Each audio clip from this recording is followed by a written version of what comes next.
the alternative diversion is here. This road is called what? This is Mapera. Mapera Road. Mapera And this one? This is Kosovo. Kosovo. This is Kosovo. Kosovo. So that's why they should pass. Kosovo and Mapera Road. Mapera Road. Yeah, then the other side, Mugema Road Mugema and Masiro. Yeah. That's why they should pass. Yes, please. So how long is this going to take? This road section, September 1 to send the September 1 from Northern Bypass running to Bulange. We plan to do it in about 10 months with the full width construction. Yeah. Okay. Yeah. So in 10 months, they are not going to be using this road. The best alternative, they should use this road. They will be using other alternative roads. Yeah. Oh. Yeah, when we do full width, it is faster. Yeah. Okay. All right, thank you so much. All right. So, Baba, bakole ki abo ababadde tebamanyi nti oluguudo luno muluzibye? Kati kye tugenda kola access roads Mapera Mapera to Kasubi Mugema to Masiro whereby this drainage the non caravans tunokola bridge okulaba nti amazzi offroading kati okuva Bulange paka Sentema ne Kampala district tujja koma Northern Bypass then Wakiso etandike Sentema Kampala district egenda koma ku Northern Bypass then Wakiso they start from Northern Bypass to Sentema.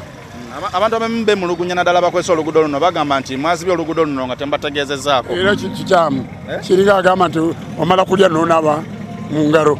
Era kati kye tuliko twakola access road grading kuba bubadde bufunda tubugaziye bube nti abantu basobola okubutambuza jaamu akendeere. So ekireetedde kino mwagala kukendeeza ku jaamu. Naye ate abantu abakozesa oluguudo luno ababadde balukozesa nga temunnaluziba gye bagenze waliyo jaamu mungi olw'ensonga tebeetegeeza.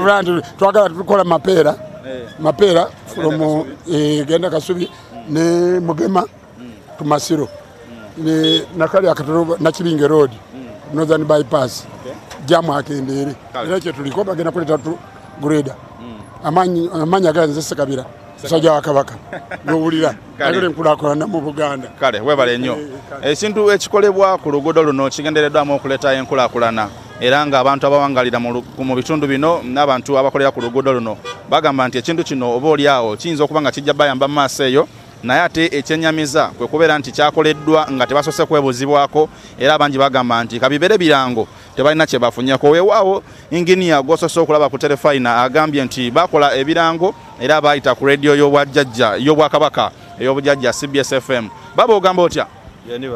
Gwani amanyago?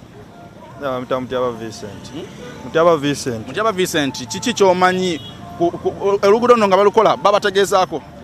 Tebatutegeezaako nga bakola oluguudo bakedde ku makya ejjo ssaawa 2:00 baleese buleesi binene bigundi ebiziba oluguudo ne basuulawo wano eno n'erugala kati ate emmotoka nga zirina kweyiya zinoonye we ziyita naye nga n'emikutu gye twandiyiseemu ng'eri e Kosovo mpoopo gumaze nnyini akaguudo ke bali mu kwenyigamu n'emmotoka tesobola ginne eno mwala kali wakati we kati akantu ke babibiita okuyitamu kati bo oluguudo baluziba buzibya ne luli we baakola lwakera ne wali wansi mu kakko bazibyewo omala bakola emyezi nga 8 naye ne bye baakola byennyini w'ogendawo wali accident zibeerawo nnyingi nnyo awo wansi awo mu kakko kaawo awo wansi wonna balekawo nga we bali kola nse baamuyiwa aganya ne gasigala awo bayiwamu buyiyi bitaka enkuba weetonya ebyo ne bivaamu kati era ne wano bakedde bukezi ne basulawo ebintu byabwe ne bazibawo kati emmotoka ziri mu kuyiyiya ziyite naye n'amakubo ze ziyitamu gonna mafu ebinya biri eno Nabulagala biri saidi za wanene ate wane Kosovo wafu nnyo kati buli muntu ali mu kweyiyanga ye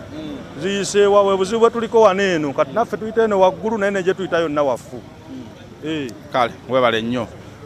Baba mugamba mutya? Yetuliso bitambula bikyeno? Webito babategeezako nga bagala oluguudo? Tebatutegeezaako mukulu wa tebatutegeezaako era kali tuyiyawiya wakuyita makubo gonna mafu byebiriwo kati saawa zino.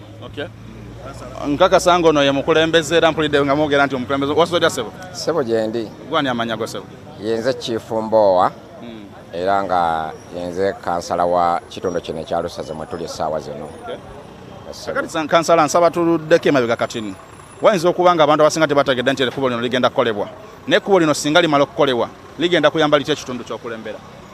Ekitundu kino kigenda kuyambibwa nti kigenda kukulaakulana kubanga akaseera kano ekkubo lino libadde ekisooka nga lifunda nnyo era awo musenseni woolaba awo accident zibadde tezivaawo kati enkya n'eggulo olw'akakubo kano akafunda. Kati singa ekkubo lino linakolebwa ligenda kugaziyizibwa okusinga nga bwe lyenkana olwaleero. Kyakubiri ebinnya wansi awo we basookedde wennyini woolaba we bazibye wakati awo wabadde mu kikko ng'ate wajjudde ebinnya. Kati oluusi bodaboda zibadde ziva eno n'agenda akuba ekinnya ekyo naddala ekiro okubuuka okudda wansi nga mufu. Ate era bw'oba ova mu kikko ekyo okwambuka ebbali n'ebbali libadde lyamogoka lyonna. Kati nga ogenda nosanga nga ogenda n'ova waggulu nga walamu kumbe ate waliwo woogenda okusanga namugenda okweyisa ng'ebbali lyamogoka nga wansi kolasi yamala dde okweryayo waggulu wansigaddeko naye nga wansi yeryayo era emmotoka ezimu oluusi ebadde etuuka nekaawo ne wamogoka ne zigwayo. Kati kyakusatu oluguudo lwonna bwe lumala okukolebwa ne lubeera nga lwa mulembe n'ebizimbe ebiriko bifuna valyo nowesanga nga naffe tutuuse okufaanana nga buwulya bwewaana bitono nga muyenga naffe tetubeera nitukulaakulanye.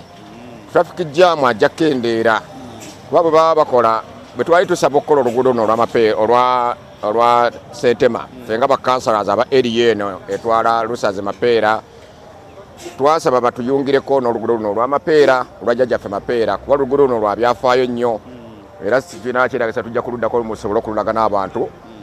Oluguudo luno lwa byafaayo nnyo kwe kuli abamisanya abaleeta eddiini mu Uganda ey'Obukatuliki Pere Mapeera ne munne Laudel Mapeera gwe tuyita Mapeera ne munne Brother Amas naye lubadde lulinga biwonko bigenda weewa walumba ettanda. Kati twalwana nnyo ne tusaba nti bwe baba bakola oluguudo luno olwa Sentema Road batugatteko n'oluguudo lwa jjajjaffe Mapeera eyaleeta eddiini ey'Obukatuliki mu Uganda. Kati luvaawa era lukomawa kuba batugambye eddimu lino ligenda kukulungula wiiki 10. Kati oluguudo olwa Mapeera oba olwa Sentema? Luno lwonna olwa Sentema ne bakola bagenda kukola kuvaawa pakawa. Kati olwa Sentema lutandikira Emmengo mu junction Emmengo wali nga si Bulange. Okay, Bulange otegeeza ekizimbe kya Kabaka okuva ku kizimbe kya Kabaka ekya Bulange Emmengo ne lulooka lusalamu ne lugenda. Kati ffe nga Kampala Capital City Authority tukoma ku Northern Bypass ku nkulungo ya Northern Bypass wabula mu kulukola telugenda kukoma ku Northern Bypass. Basaba bakontrakita ne bayungako bagende bakome paka mu Lukwanga lugendagenda paka mu Lukwanga naye nga fenga Kampala Capital City Authority tukoma ku Northern Bypass naye nga basalawo nti kiyungibweko bagende paka mu Lukwanga naye nga bagenda kusooka bayunge wano paka ku Northern Bypass awo balyoke balowooza okugattako okweyongerayo mu Lukwanga.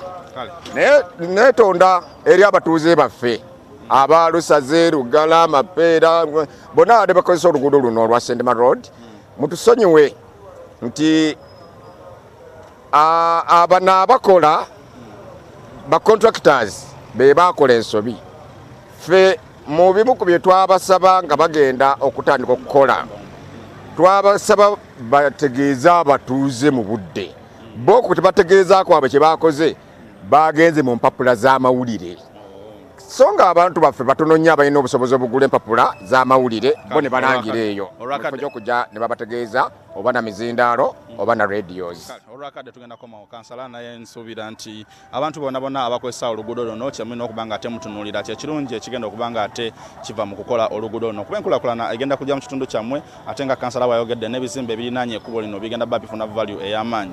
Ekyobutabategeeza mu budde nsuubira nti tekyandibadde ensonga nnene kubanga ekituufu ekigenda okuba nga kiva mu luguudo luno tugenda bba tukendeeza obubenje kigenda bba kikendeeza ebintu byonna ebyandibadde ebizibu ebibatuukako eri obulamu bwammwe. Sulaiman Sabugwawo ndi ne Robert Kalemera okutusaako ebifaananyi. Simon Havi kamba kulekere Ssaabasajja Kabaka awangaale. Kale twadijustinga n'embeera naye ndowooza abakulembeze mwate mwakoze mukimala. Contract webe eyise muyite ne ba contractors mugende mubabulire kye mubayigidde n'ekirina okukolebwamu si okubalekera ddimu ate bo balange kubanga officially bo kibalina okukola okukola so abakulembeze kimwe mwadi mulina okukikola naye twadijustinga n'embeera eri okubanga ekisinga okukulu nkulaakulana yezze of course Subulula twecce